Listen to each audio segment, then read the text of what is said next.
Jen, I believe you like to boil down story structure into 4 parts: trigger, dilemma, choice, and pursuit.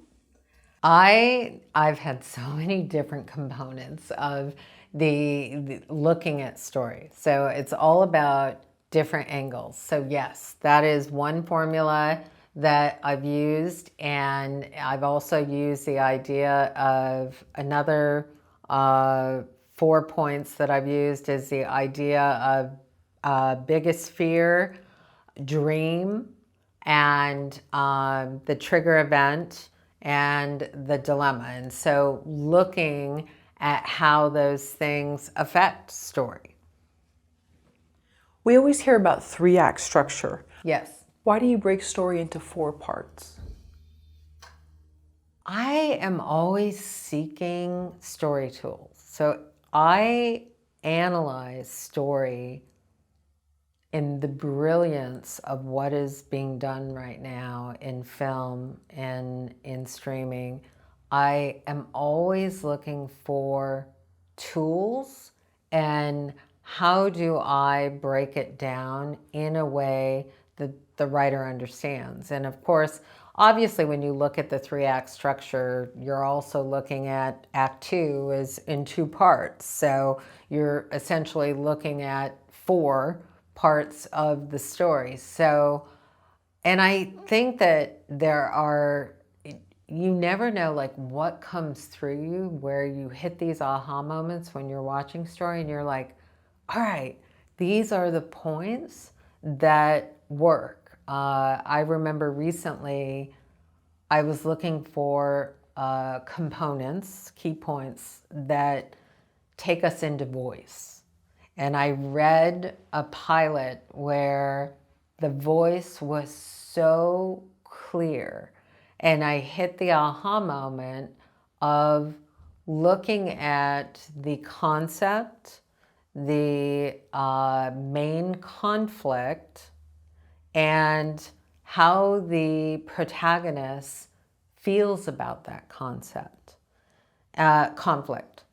And when I looked at those, in the title, in the case of this pilot, was the title, the concept, the main conflict, and the character's expression of how they felt. That for me was like, all right, this is voice. This is what voice is. We know why the writer is telling the story through understanding these connecting points, and we feel the voice of the writer through the central character and how that central character feels about the main conflict. And so voice doesn't necessarily mean first-person narrative. It can be told third person and we can still feel a strong voice. Oh, absolutely. Absolutely. Voice is felt in so many different ways, and voice, even you can feel voice in the action lines. You can feel it, I've seen writers do prose in the action lines where you have an inanimate object have a personality trait, and suddenly you're bringing an inanimate object to life where the audience can feel it. Voice is there, versus whether it's the third person, whether it's the first person. Understanding something in the depth of the character that gives you a sense of why the writer is writing the story and what is this story really about.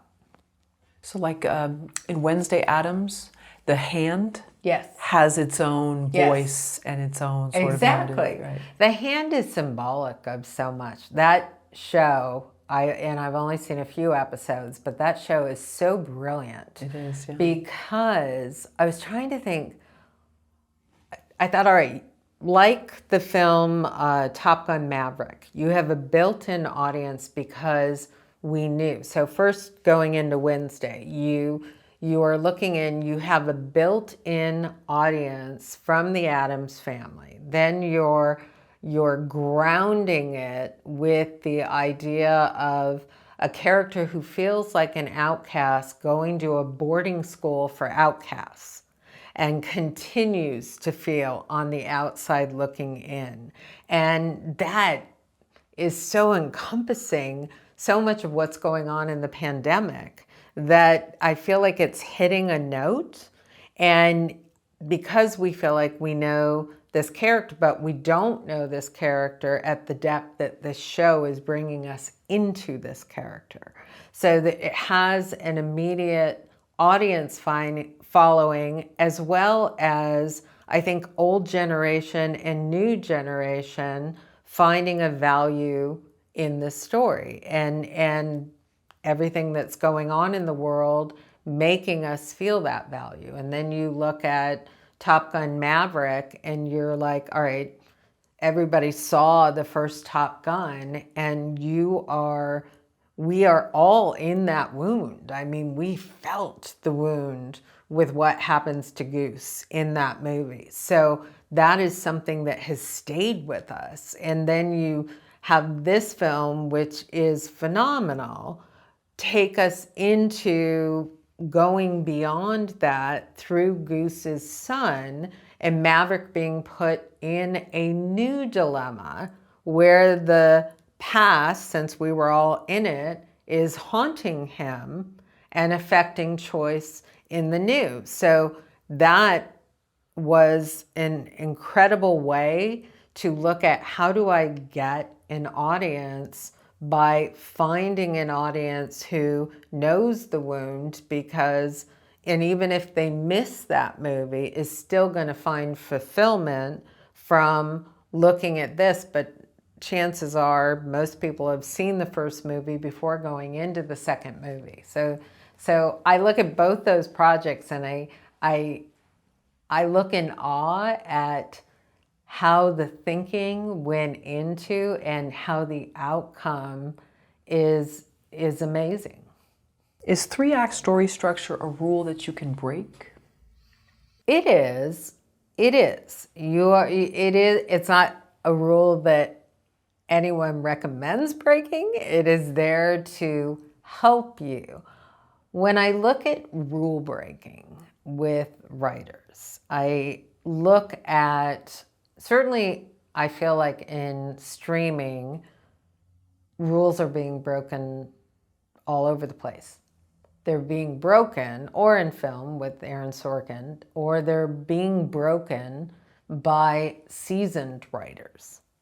You know, when you have a seasoned writer break a rule because of the competence they have in understanding story and transformation and the arc of growth, and story is coming through them in a way that maybe doesn't adhere to 3 acts or what it's supposed to be, there's a value as long as a writer knows what they're doing. And the 3-act structure has a purpose. The 3-act structure works. However, there are so many brilliant things being done and said that could be turning it on its head a little bit here and there. And some of it is working, and I would say the majority of it is failing. But there are certain moments that are working because of the seasoned writer, or even if the writer isn't seasoned, but they have something to say that we feel, rules can be broken.